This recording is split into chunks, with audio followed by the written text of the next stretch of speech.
మన రక్షకుడు ఛానల్ని వీక్షిస్తున్న మీ అందరికీ ప్రభు పేరిట శుభములు. మన జీవితంలో ఏదైనా ఒక చిన్న లోపం ఉంటే లేదా ఒక బలహీనత ఉంటే మనం ఎంతగా కుంగిపోతాం. అయ్యో నా బతికింతే నేనేమీ సాధించలేను అని నిరాశతో మనల్ని మనమే తక్కువ చేసుకుంటాం. ఒకవేళ పుట్టిన కొద్ది వారాలకే మీ కంటి చూపు పూర్తిగా పోతే, ఈ అందమైన లోకాన్ని మీ కళ్ళతో చూడలేని పరిస్థితి వస్తే మీ జీవితం ఎలా ఉంటుంది? అంతా చీకటిగా నిరాశాజనకంగా అనిపిస్తుందా? కానీ ఈరోజు మనం తెలుసుకోబోయే కథ అలాంటి శారీరక అంధత్వాన్ని తన ఆత్మీయ దృష్టితో జయించిన ఒక గొప్ప దేవుని బిడ్డది. ఆమెకు కంటి చూపు లేదు, కానీ దేవుడు ఆమెకు అంతరంగ నేత్రాన్నిచ్చాడు. ఆమె తన పెదవులతో తన కలంతో దేవుని మహిమను వర్ణిస్తూ సుమారు 9,000కు పైగా కీర్తనలను పాటలను రాసింది. ఆమె రాసిన పాటలు ఈ రోజుకి ప్రపంచవ్యాప్తంగా ఉన్న చర్చిలలో పాడబడుతూ లక్షలాది మందికి ఆదరణను, నిరీక్షణను ఇస్తున్నాయి. ఆమెవరో తెలుసా? ఫ్రాన్సెస్ జేన్ క్రాస్బీ, ముద్దుగా ఫ్యానీ. 1820 మార్చి 24న అమెరికాలోని న్యూయార్క్ రాష్ట్రంలో ఒక నిరుపేద కుటుంబంలో జన్మించింది. ఆమె పుట్టిన 6 వారాలకే ఆమె కళ్లకు ఇన్ఫెక్షన్ సోకింది. ఆ రోజుల్లో వైద్యం అంతగా అభివృద్ధి చెందలేదు. ఒక వైద్యుడు చేసిన తప్పుడు చికిత్స వల్ల ఆమె తన కంటి చూపును పూర్తిగా కోల్పోయింది. ఆమె తన జీవితాంతం అంధురాలిగా బ్రతకాలని విధి నిర్ణయించింది. ఆమెకు 1 సంవత్సరం కూడా నిండకముందే ఆమె తండ్రి కూడా చనిపోయాడు. పేదరికం, అంధత్వం, తండ్రి లేని లోటు, ఆమె బాల్యం కష్టాలతో నిండిపోయింది. కానీ ఆమె తల్లి, మరి ముఖ్యంగా ఆమె అమ్మమ్మ ఆమెకు గొప్ప ధైర్యాన్ని, విశ్వాసాన్ని నూరిపోశారు. వాళ్ళు ఆమెను నిరాశలో కూరుకుపోనివ్వలేదు. ఆమె అమ్మమ్మ ఆమెకు కళ్ళుగా మారింది. ఆమె ఫ్యానీని ప్రకృతిలోకి తీసుకువెళ్లి పువ్వులను, పక్షులను, సూర్యాస్తమయాన్ని తన మాటలతో వర్ణించి చెప్పేది. ఆమె గంటల తరబడి బైబిల్లోని వాక్యాలను, కీర్తనలను ఫ్యానీకి చదివి వినిపించేది. దానివల్ల ఫ్యానీకి చిన్న వయసులోనే దేవుని వాక్యం మీద అపారమైన పట్టొచ్చింది. ఆమె బైబిల్లోని ఎన్నో అధ్యాయాలను కంఠస్థం చేసింది.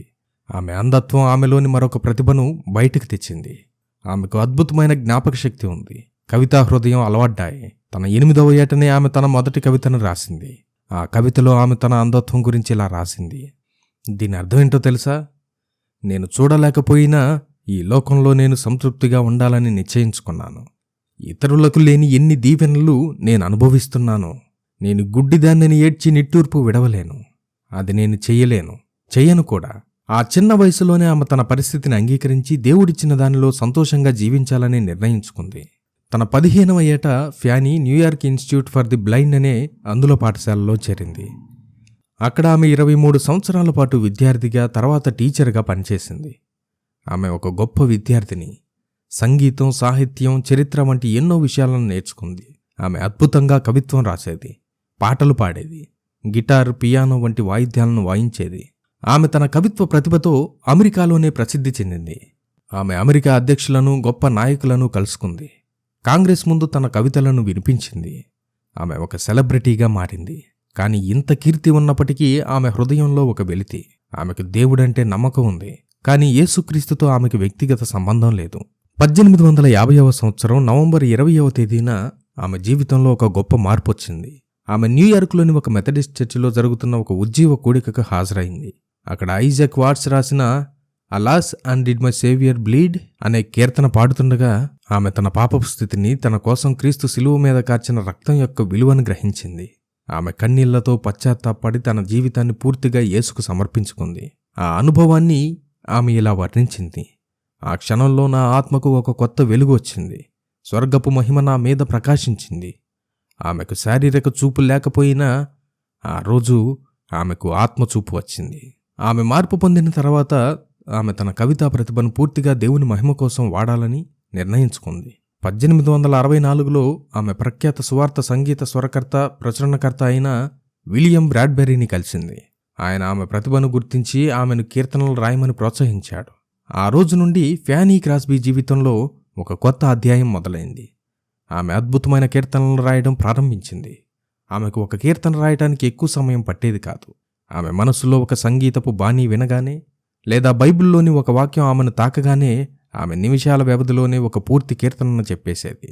ఆమె అంధురాలు కాబట్టి ఆమె చెప్తుంటే ఇతరులు దాన్ని రాసుకునేవారు. ఆమె జీవితకాలంలో సుమారు 9,000కు పైగా కీర్తనల సాహిత్యాన్ని రాసింది. ఆమె రాసిన ఎన్నో కీర్తనలు ఈ రోజుకి ప్రపంచవ్యాప్తంగా క్రైస్తవ కీర్తనల పుస్తకాలలో సుస్థిర స్థానాన్ని సంపాదించుకున్నాయి. వాటిలో కొన్ని ప్రసిద్ధమైనవి to God be the glory, దేవునికే మహిమ కలుగును గాక. To God be the glory, great things has he done. Blessed assurance, Jesus is mine. ధన్యకరమైన నిశ్చయిత, యేసు నావాడు. This is my story, this is my song, praising my saviour all the day along. ఆమె తన కీర్తనల ద్వారా వచ్చిన డబ్బును పెద్దగా తీసుకోలేదు. ఆమె చాలా నిరాడంబరమైన జీవితాన్ని గడిపింది. తన సంపాదనలో అధిక భాగాన్ని పేదలకు, మిషన్ కార్యకలాపాలకు దానం చేసింది. ఆమెతో ఒకసారి ఒక పాస్టర్ గారు ఇలా అన్నారట, మీకు చూపుంటే బాగుండునని మీరు ఎప్పుడైనా అనుకున్నారా?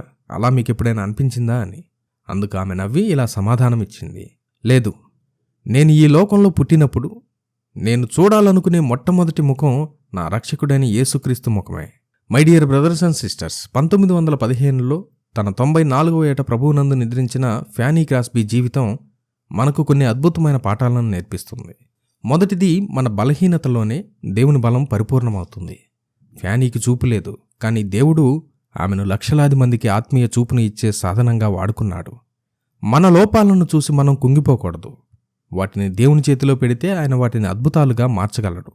రెండవది, కృతజ్ఞతా హృదయం ఒక గొప్ప దీవెన. ఫ్యానీ తన వద్ద లేని దాని గురించి ఏడవలేదు. తన వద్ద ఉన్న దానికోసం దేవునికి కృతజ్ఞతలు చెప్పింది. మనం కూడా మన జీవితంలోని దీవెనలను లెక్కించుకోవాలి. మూడవదిగా, తన తలాంతులను దేవుని మహిమ కొరకే వాడింది. దేవుడు మనకిచ్చిన ప్రతిభ ఏదైనా సరే, పాడడమైనా, రాయడమైనా, మాట్లాడడమైనా, లేదా ఏదైనా నైపుణ్యం, లేదా నేను చేస్తున్న పనిలాగైనా, దాన్ని మన స్వార్థానికి కాకుండా దేవుని రాజ్య వ్యాప్తి కోసం వాడాలి. ఫ్యానీ క్రాస్బీ భౌతికంగా ఈ లోకాన్ని చూడలేకపోయినా ఆమె తన విశ్వాస నేత్రాలతో తన కీర్తనల ద్వారా మనందరికీ ప్రభువు ప్రేమను, రక్షణ నిశ్చయితను, పరలోక నిరీక్షణను చూపించింది. ఈ ఫ్యానీ క్రాస్బీ జీవితం మీ జీవితంలో ఉన్న ప్రతికూలతల మధ్య కూడా దేవుణ్ణి స్తుతించడానికి మిమ్మల్ని ప్రేరేపించిందని నమ్ముతున్నాను. మరో అద్భుతమైన జీవిత కథతో మళ్ళీ కలుద్దాం. ఎవరైనా ఇంకా జీసస్ కమింగ్ సూన్ అనే బుక్ని ఆర్డర్ చేసుకోకపోతే ఇప్పుడే స్క్రీన్ మీద ఉన్న నంబర్కి వాట్సాప్ చేయడం ద్వారా మీరు ఆ బుక్ని ఆర్డర్ చేసుకోవచ్చు. దేవుని రాకడకు సంబంధించిన అనేక విషయాలను, సూచనలను ఈ బుక్లో మేము రాశాం. ఇంకా వివరంగా చెప్పాలంటే వాటిలో ఉన్న విషయాలను నేను ఇంతవరకు వీడియోలు కూడా చాలా వరకు చేయలేదు. సో ఈ బుక్ను అసలు మిస్ అవ్వకండి. ఈ అంత్య దినాలలో మనకు సిద్ధపాటును కలగజేసే అనేక విషయాలను ఈ బుక్లో పొందుపరిచాం. స్క్రీన్ మీద కనిపిస్తున్న నంబర్కి ఇప్పుడే వాట్సాప్ చేయడం ద్వారా మీరు ఈ బుక్ని ఆర్డర్ చేసుకోవచ్చు. Jesus coming soon, so be prepared. మేఘమామనునై వచ్చుచున్నాను, రాజాగే రాజు మహిమాన్వితుడైన